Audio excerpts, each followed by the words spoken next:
Hi, welcome back to my channel. My name's Laura and I'm here today to talk about some books. I already filmed this video once before and just didn't figure out my camera audio, so I guess I was on a setting that was somehow slow mode and somehow no audio. So that's a lesson learned. So today I'm back again filming the same video, but hopefully new and improved with sound. And I'm going to talk about 12 books that I have on my shelf on my physical TBR that are nonfiction books that I want to read. I am currently working on making my way through my physical TBR. I've got a pretty decent sized one. Nothing too crazy. I've seen some crazy ones online, but I want to prioritize for the remainder of the year and the coming year reading what I already have.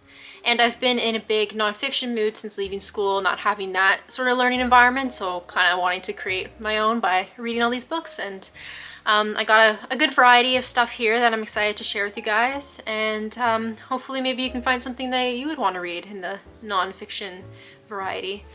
But yeah, I'll just get right into it and start with the first book on this pile, which is Dead Wake by Erik Larson.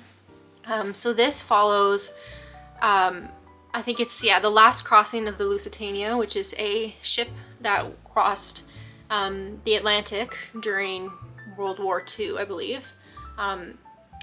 Interesting. On May 1st, 1915, with World War I entering its 10th month, a luxury ocean liner as richly appointed as an English country house sailed out of New York, bound for Liverpool, carrying a record number of children and infants. For months, German U-boats had brought terror to the North Atlantic, but the Lusitania was one of the era's great transatlantic greyhounds, the fastest liner then in service, and her captain, William Thomas Turner, placed tremendous faith in the gentlemanly strictures of warfare that for a century had kept civilian ships safe from attack. Germany, however, was determined to change the rules of the game. As the Lusitania made her way toward Liverpool, an array of forces both grand and achingly small, hubris, a chance fog, a closely guarded secret, and more, all converged to produce one of the greatest disasters of history. Gripping and important, Dead Wake captures the sheer drama and emotional power of a disaster whose intimate details and true meaning have long been obscured by history. So yeah, that's one that I'm really interested in. I haven't read any of his work, but I have this one and another one of his that I'm gonna actually talk about at some point. I don't know where in the pile it ended up, but I borrowed them, or I guess stole them from my parents' place, brought them here, and I'm hoping to read them sometime soon. I've heard really, really good things about his work, and I'm very excited for this one. So the next one I have is a classic in nonfiction, and that is Into the Wild by Jon Krakauer. He is a writer that I'm very interested in. I did start this book around January, February last year, but I was going through a bit of a hard time and it is like a very heavy topic, so I put it down for a bit, but I do really want to get back to it. It's about, I believe, a boy who goes out to the Alaskan wilderness to sort of, I don't know, see if he can survive out there, spend time out there, have that life experience at a young age, and unfortunately ends up passing away when he is out there. And it's sort of this exploration of what may have driven him to go out there and what may have happened when he was. I believe, in April 1992, a young man from a well-to-do family hitchhiked to Alaska and walked alone into the wilderness north of Mount McKinley. His name was Christopher Johnson McCandles. He had given $25,000 in savings to charity, abandoned his car and most of his possessions, burned all the cash in his wallet, and invented a new life for himself. So Krakauer is one of those authors that, again, I really want to read more. He has this one book called Under the Banner of Heaven about Mormonism and a situation that happened there. I don't know the details, but I'm really interested to read that one. And I also have Into Thin Air on my shelf. So again, another one that I have borrowed from my parents that I want to read and give back at some point. And I just heard such great things about him. And then another one that is actually my dad's copy, and one that he has told me many times to read, and that is Zen in the Art of Motorcycle Maintenance, An Inquiry into Values by Robert M. Pirsig. So I have this really great copy of it. It's old and pink, which I just love. This one doesn't have a blurb, but I know it's basically about a man on a motorcycle, and as he does, I think it's some sort of trip on his bike, discovers things about life and about himself, and apparently a lot of people put it in spiritual sort of book recommendations and that sort of thing, or I don't know the best way to describe it, new agey, I guess. But I'm excited to read this. I think it was written in the 70s, which is a really interesting time period to me, and yeah, I really want to know what made my dad like it so much. So I'm gonna have to read that and talk to him about it when I'm done. The next one I have is a Canadian novel, and that is Braiding Sweetgrass by Robin Wall Kimmerer. I believe she's Canadian.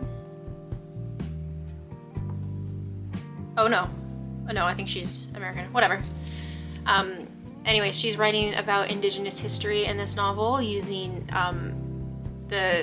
I think she uses the braiding sweetgrass and other things to teach about Indigenous knowledge and teachings, and I find that really interesting, and I really enjoy reading Indigenous authors' work, and especially living in Canada and being Canadian, I think it's something that everyone who's Canadian should be doing, and yeah, just learning about the culture. I think it's a really beautiful culture, and I'm really excited for this book.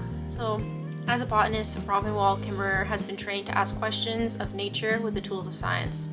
As a member of the citizen Potawatomi Nation, she embraces the notions that plants and animals are our oldest teachers. In Braiding Sweetgrass, Kimmerer brings these lenses of knowledge together to show that the awakening of a wider ecological consciousness requires the acknowledgement and celebration of our reciprocal relationship with the rest of the living world. For only when we can hear the languages of other beings are we capable of understanding the generosity of the earth and learning to give our own gifts in return. So yeah, I'm very excited about this. I think it's going to be a really good read. I think, I'm hoping to learn a lot from it. I'm sure I will. And again, this is one that people have been like really touting, I guess, or touting, as like a really great nonfiction book of recent years, and one that's likely to become a classic. So that is on my list. Then I have a classic writer whose work I have been delving into a bit, and that is Hunter S. Thompson with the Rum Diaries. I also have his more popular book, Fear and Loathing in Las Vegas, which I still have to read, and I've read last year, I read Hell's Angels, which I really liked. I think it was a really interesting piece of journalism. The thing I like about Thompson is that he really immerses himself in these situations to get these stories. Like, it's not just that he's an outsider writing about the Hell's Angels, like he really spent time with them and immersed himself in that culture and in that, I don't know what the right way to put it, I think culture is the right way to put it, and I think that provides like a very unique perspective on the situation, and also just, I don't know, I think it's just really dangerous journalism, which I guess has a thrill to it, and this one's about begun in 1959 by a then 22-year-old Hunter S. Thompson. The Rum Diary is a brilliant, tangled love story of jealousy, treachery, and violent alcoholic lust in the Caribbean boomtown that was San Juan, Puerto Rico in the late 1950s. Exuberant and mad, youthful and energetic, The Rum Diary is an outrageous, drunken romp in the spirit of Thompson's best-selling Fear and Loathing in Las Vegas and Hell's Angels. So I love this cover, and I'm very excited to dip into this one, see what that's all about.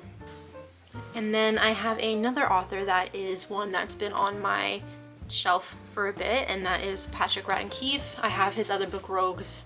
I have the ebook of it, and I'm waiting on a copy of Empire of Pain that I ordered a couple weeks ago. I'm just really excited for that one, but this one has been on my shelf for a bit, and I'm really intrigued by it. In December 1972, Jean McConville, a 38-year-old mother of 10, was dragged from her Belfast home by masked intruders, her children clinging to her legs. They never saw her again. Everyone in the neighborhood knew the IRA was responsible, but in a climate of fear and paranoia, no one would speak of it. Patrick Radden Keefe's mesmerizing book on the bitter conflict in Northern Ireland and its aftermath uses the McConville case as a starting point for the tale of a society racked by a violent guerrilla war, a war whose consequences had never been reckoned with. From radical and impetuous IRA terrorists such as Dolores Prince, who was planting bombs and targeting informers when she was barely out of her teens, to the spy games and dirty schemes of the British Army, to Gary Adams, who negotiated the peace but betrayed his hardcore comrades by denying his IRA past. Saying nothing conjures a world of passion, betrayal, vengeance, and anguish. So I actually have been to Belfast. I've seen the wall. I went to see the Titanic Museum there, and it's definitely a very interesting town. You can see the scars of what's the history there and what's happened there, and I've ever since then I've wanted to know more about what happened, and I think this book is a really good way to learn about that situation, and I really want to get to this one in the new year for sure. And then here's the other Erik Larson, finally has come up, and that is The Devil in the White City. I'm sure many people are familiar with this book. So many people that I follow like say this is one of their favorite nonfiction books of all time, and I'm very excited. This is about the Chicago World Fair, I think. Yeah, Chicago, and a very famous and what some people consider the first serial killer, which is H.H. Holmes. So bringing Chicago circa 1893 to vivid life, Erik Larson's spellbinding bestseller intertwines the true tale of two men, the brilliant architect behind the legendary 1893 World's Fair, striving to secure America's place in the world, and the cunning serial killer who used the fair to lure his victims to their death. Combining meticulous research with nail-biting storytelling, Erik Larson has crafted a narrative with all the wonder of newly discovered history and the thrills of the best fiction. I don't know where I got that it's about H.H. Holmes.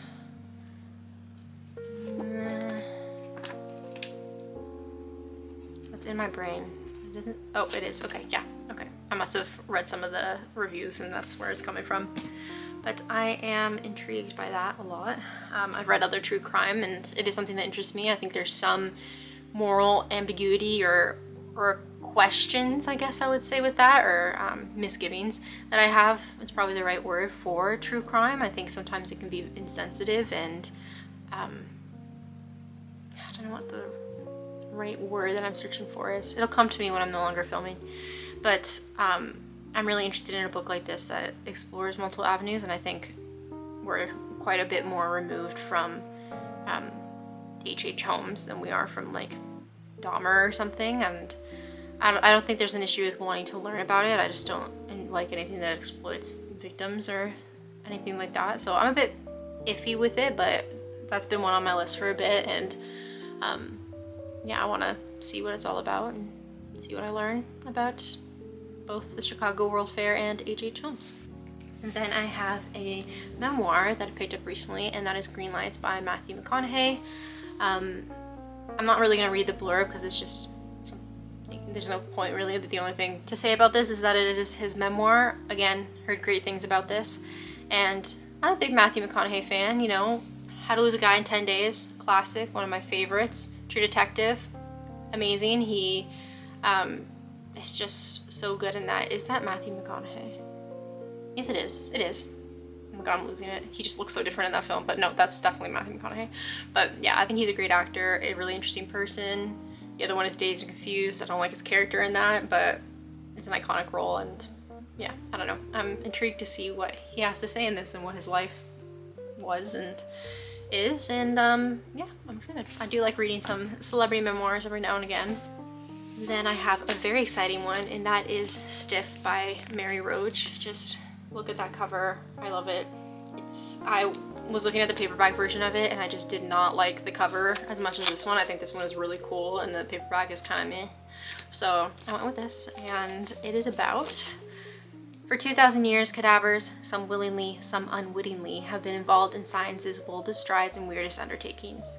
They helped test France's first guillotines, answering the question, is a severed head aware of its circumstances, however momentarily? They helped evaluate the Army's new rifles in 1904, standing as targets before researchers' guns. Ugh. They've ridden the NASA space shuttle, been crucified in a Parisian laboratory to test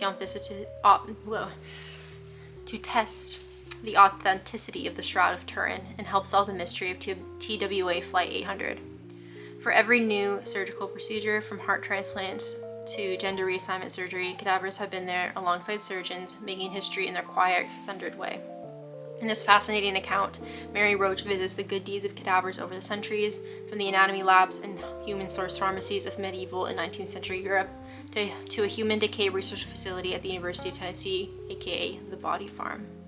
Sounds like a good name for like a horror book or movie. A plastic surgery practice lab and a Scandinavian funeral directors conference on the utopian future of human composting. Yuck. In her droll, inimitable voice, Roach tells the engrossing story of our bodies when we are no longer in them. So it sounds kind of icky, kind of weird, and I like that. Count me in. That's my vibe, I guess. So, and yeah, just I want that on display.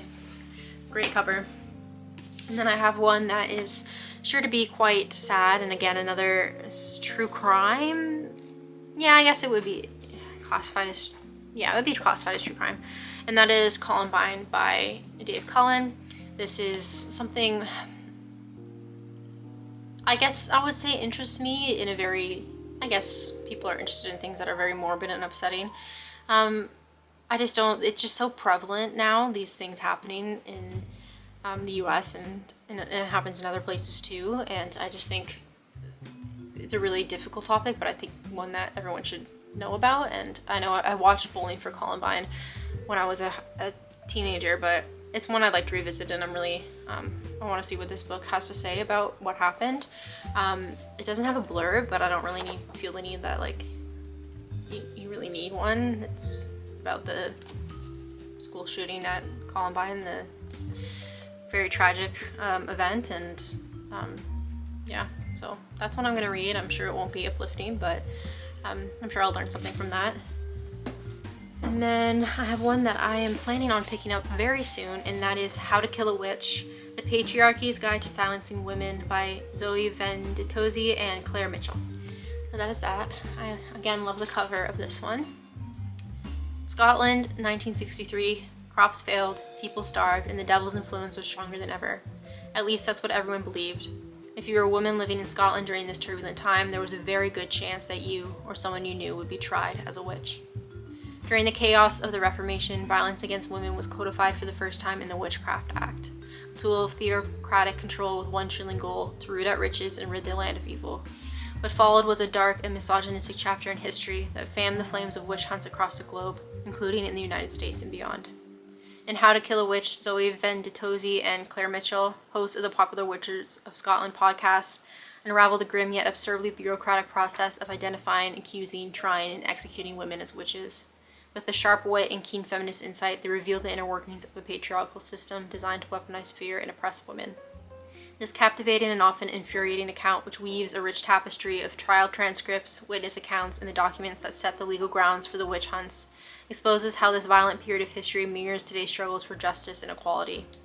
How to Kill a Witch is a powerful, darkly humorous reminder of the dangers of superstition, bias, and ignorance, and a warning to never forget the past, or raising the question of whether it could ever happen again. I'm just going to say I hope not, but I think this is going to be really interesting. I've read a lot of fiction about witches. I've been to Salem and learned some of the history there, and many other places, and I think it's a really scary thing that happened, and the sheer amount of women who were killed during this time and over, I would say, centuries, because of this belief in witchcraft or this, like, I don't know, it feels like, I'm sure the book will explore this theory in more depth, but it does seem like a way to control women and harm women, and it's a really scary thing, and I think I'm interested to see what they have to say about it and to learn a bit more about that history. And then the 12th and final book I have on this list is one I'm very excited for because I am a big horror fan, and that is American Scary: A History of Horror from Salem to Stephen King and Beyond by Jeremy Dauber. And that is that there. It is Americans are held captive by horror stories. They flicker on the screen of a darkened movie theater and are shared around the campfire. They blare out in tabloid true crime headlines and in the worried voices of local news anchors. They are consumed virally on the phones in our pockets. With the victims in any slasher movie worth its salt, we can't escape the thrall of scary stories. In American Scary, noted cultural historian Jeremy Dauber pulls from his hugely popular Columbia University class on the history of horror to take the reader to the startling origins of American fear. Dauber draws a captivating through line that ties historical influences ranging from the Salem witch trials and enslaved person narratives darkly to the body of work we more closely associate with horror today. The weird tales of H.P. Lovecraft, the lingering fiction of Shirley Jackson, the disquieting films of Alfred Hitchcock, the up-all-night stories of Stephen King, and the gripping critiques of Jordan Peele. From The Telltale Heart to Megan, we begin to see why the horror genre is the perfect prism through which to view America's past and present. With a dexterous wave of insight and style that have made him one of America's leading chroniclers of popular culture, Dauber makes a haunting case that horror reveals the true depths of the American mind.